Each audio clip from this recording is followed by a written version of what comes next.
नजर डाल लेते हैं ग्लोबल बाजारों पर किस तरह की क्यूज वहां से मिलते हुए नजर आ रहे हैं। कल एक सबसे बड़ा इवेंट था, फेड की बैठक का फैसला आना था। ब्याज दरों में उम्मीद के मुताबिक 0.25% की कटौती यहां पर होती हुई नजर आई फेड की तरफ से, जिससे कि हमने देखा कि कल यूएस के बाजारों में भी थोड़ा उत्साह नजर आया।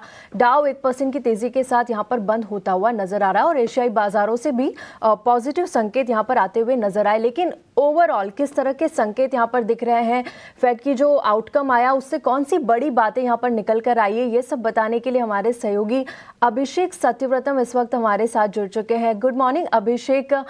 कल फेड का फैसला आया, उम्मीद के मुताबिक 0.25% की कटौती की है फेड ने ब्याज दरों में। किस तरह का आगे के लिए आउटलुक दिया है और यूएस के बाजार में किस तरह का उत्साह कल के सेशन में नजर आया और एशियाई बाजारों से कैसे संकेत मिल रहे हैं? तृप्ति, देखिए एक्सपेक्टेड लाइंस पर एक कटौती है 0.25% की और बाजार ये मान के चल रहा था, जैसे कि सीमी फेड वॉच 2 से संकेत भी आ रहे थे। तो उम्मीद के मुताबिक है। अब बाजार ये सुनना चाह रहा था कि आगे क्या होगा। देखिए कल की जो तेजी बाजार में हुई है कोई बहुत ज़्यादा नहीं हुई है। अगर आप डाउ जोन्स को देखेंगे तो कितनी तेजी हुई है, 500 डाउ जोन्स तो चढ़ा है, लेकिन नेस्डेक दिन के ज़्यादातर समय पर लाल निशान में कारोबार करता रहा और आखिर में हमने देखा कि थोड़े बहुत बाइंग आई है और 77 अंक चढ़ के ही बंद हुआ है। अब ये जो रेट कट हुआ है इसको लेकर भी कंसेंसस नहीं था फेड के भी एफओएमसी के सदस्यों के बीच में, और 9 लोग इसके पक्ष में थे, 3 लोग इसके विरोध में थे और उसके बाद ये रेट कट आया है। तो आगे की राह थोड़ी सी मुश्किल होती नजर आ रही है और फेड का जो डॉट प्लॉट है उससे ये इंडिकेशंस मिल रहे हैं कि 2026 में एक रेट कट आएगा और उसके बाद 2027 में भी एक रेट कट देखने को मिलेगा। और जेरोम पावेल ने, जो कि फेड के चेयरमैन, उन्होंने संकेत भी दिया है। उन्होंने कहा भी है कि आगे दरें घटाने को लेकर हम बहुत जल्दबाजी नहीं करेंगे और अब जो कुछ होगा फिलहाल के लिए तो होना था वो हो गया है, आगे आर्थिक आंकड़े देखकर, इकोनॉमी की स्थिति देखकर ही हम फैसला लेंगे। इसके अलावा अगर हम देखें तो 2028 तक फेड के मुताबिक जो महंगाई दर है वो 2% के ऊपर रहने के ही आसार हैं। तो जो इन्फ्लेशन है एक चैलेंज ये आगे अगले 2 साल तक कम से कम ऐसा बना रहेगा, ऐसा यूएस फेड को लग रहा है। जीडीपी ग्रोथ का अनुमान उन्होंने करीब करीब 50 बेसिस पॉइंट बढ़ा दिया है और उसको बढ़ा के 2026 के लिए 2.3% कर दिया है। तो इस मोर्चे पर एक अच्छी खबर आई अमेरिका के लिहाज से। एक और चीज की है यूएस फेड ने कि 2040 बिलियन डॉलर के ट्रेजरी बिल्स खरीदने का फैसला किया है और उसकी शुरुआत जो है आज से ही अमेरिका में हो जाएगी, इकोनॉमी को सपोर्ट करने के लिए, लिक्विडिटी बढ़ाने के लिए भी ये मेजर होता है। तो ये एक चीज निकल के आई है, लेकिन ये है कि आगे दरें कितनी घटेंगी, किस पेस पर घटेंगी, इसको लेकर बाजार में थोड़ी चिंता कहीं ना कहीं हमें दिखी है। डाउ 497 अंक चढ़ा, लेकिन नैस्डैक की जो तेजी रही वो 77 अंकों तक ही सीमित रही है। S&P 500 में हमने करीब 46 अंकों की तेजी देखी। और अगर आप फिलहाल फ्यूचर्स को देखेंगे तो डाउ फ्यूचर में हल्की सी गिरावट है। नैस्डैक फ्यूचर की बात करें करीब 125 नीचे आपको नैस्डैक फ्यूचर दिखाई देगा और S&P फ्यूचर्स में 20 अंकों के आसपास की नरमी है। अमेरिका में कल हमने देखा कि जो रसल 2000, हम कल भी कह रहे थे कि अगर रेट कट होता है तो निश्चित तौर पर जो छोटी कंपनीज हैं उनके लिए ज्यादा बेनिफिट वाली चीज होगी और रसल 2000 ने रिकॉर्ड क्लोज दिया है। इसके अलावा एक कंपनी आफ्टर मार्केट में शेयर टूटा है और Oracle का, क्योंकि जो उनके नतीजे है उसमें आय का जो आंकड़ा आया उसको लेकर बाजार थोड़ा सा निराश हुआ है, वो अनुमान से कम आया है, उसके चलते शेयर की आफ्टर मार्केट में बिटाई होती है। देखिए एक्चुअल जो आज ट्रेडिंग सेशन होगा उसमें हम देखेंगे कि Oracle का शेयर गिरेगा। एशियाई बाजारों की बात करें वहां पर भी हम तेजी तो देख रहे हैं, लेकिन कोई खास ऐसा एक्साइटमेंट वाला माहौल नहीं है। जापान के बाजार में कल हमने हल्की सी गिरावट देखी थी, आज हम देख रहे हैं कि जापान का बाजार निkkei करीब 100 अंकों पर है।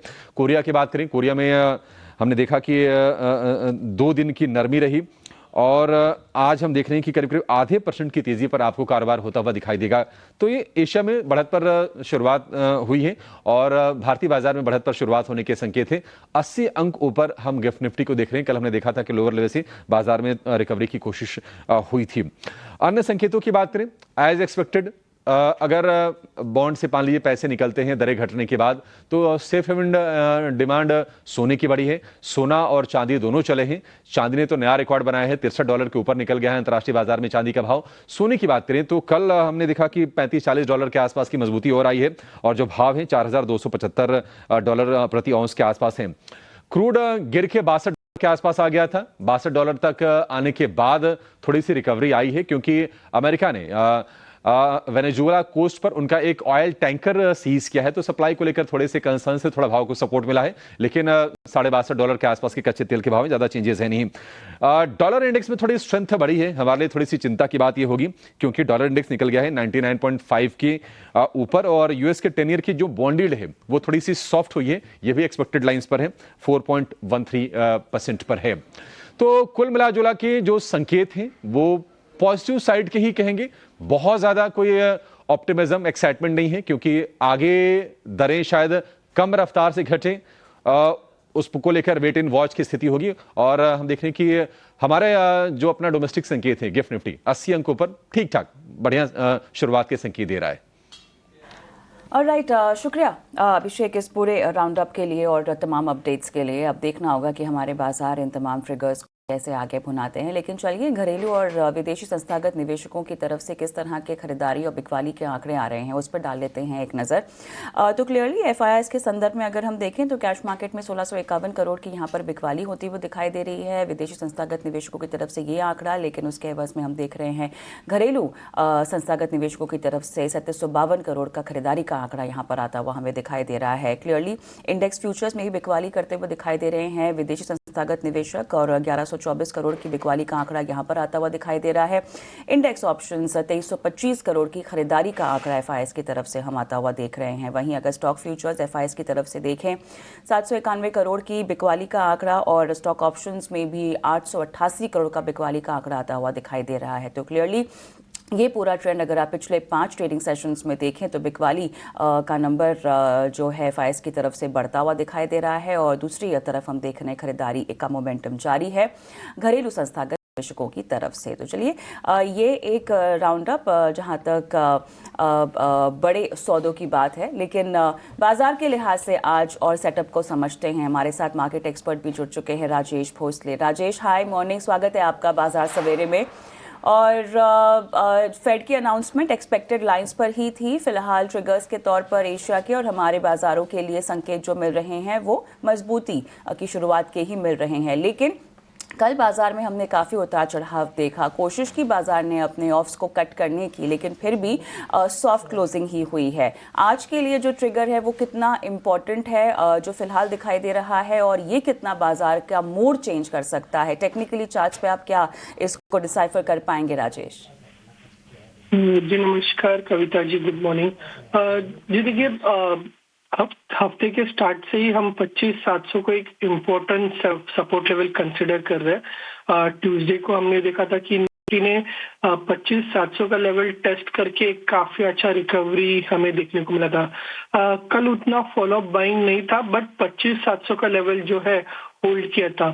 25,700 को अगर आप टेक्निकली देखें तो यहाँ पे गोल्डन रिट्रेसमेंट लेवल है नवंबर रैली का, एंड यहाँ पे 50 डे ईएमए का सपोर्ट भी है। तो निफ्टी अभी फिलहाल सपोर्ट पे है। गिफ्ट निफ्टी एक पॉजिटिव इंडिकेशन दे रहा है। तो सिंस हम एक इम्पोर्टेंट सपोर्ट लेवल पे है, यहाँ पे बाय करने की रणनीति रखनी चाहिए। But on the high side 25,950 से 26,000 ये एक इम्पोर्टेंट रेजिस्टेंस रहेगा। 2 सेशन से यहाँ पे रेजिस्टेंस ले रहे हैं, एंड यहाँ पे 20 डे ईएमए भी है।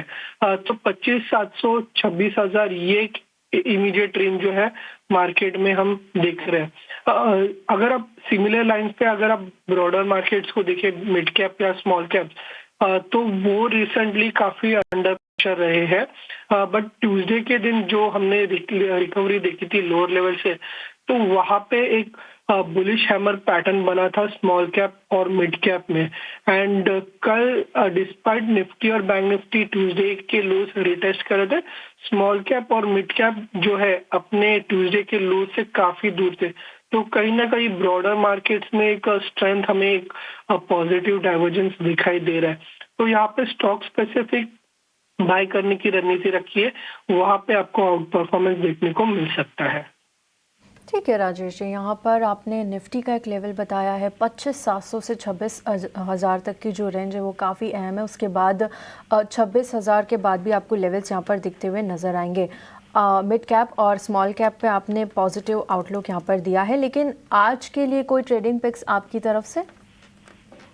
जो काउंटर्स जिन्होंने जो ऑलरेडी एक रिलेटिव स्ट्रेंथ बता रहे मेजर ब्रेकआउट में है, उन पे व्यू हमारा पॉजिटिव है। इसमें हमें संवर्धन मदरसन काफी अच्छा लग रहा है। वीकली चार्ट्स में काफी एक स्ट्रॉन्ग ब्रेकआउट दिया है इस काउंटर ने, एंड रिसेंट सेल ऑफ में बिल्कुल भी वीक नहीं हुआ है। रिसेंटली 20 EMA से रिबाउंड हुआ है, तो संवर्धन मदरसन यहाँ पे बाय करना है।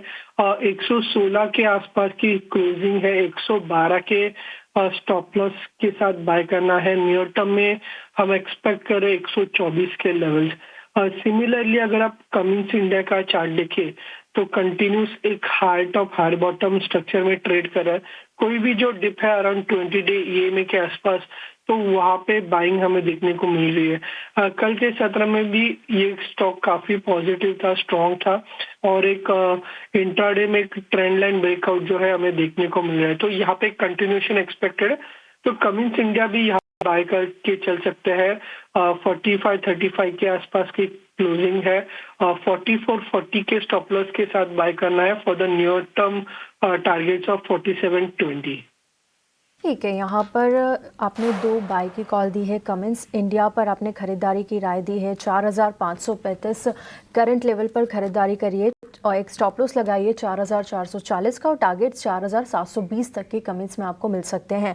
संवर्धन मदरसन पर भी आपकी राय है। 116 करंट मार्केट प्राइस पर खरीदारी करके चलिए, स्टॉप लॉस लगाइए 112 का, टारगेट्स 124 तक के यहाँ पर मिल सकते हैं। तो कमिंस इंडिया और संवर्धन मदरसन 2 रडार पर रखिए आज के सेशन के लिए। राजेश जी, बहुत बहुत शुक्रिया आपका हमारे साथ जुड़ने के लिए, मार्केट सेटअप बताने के लिए और आज की ट्रेडिंग कॉल्स देने के लिए। शुक्रिया। चलिए, इसी के साथ वक्त एक छोटे से ब्रेक का। ब्रेक के बाद जल्द लौटेंगे और रुख करेंगे कमोडिटी बाजार का।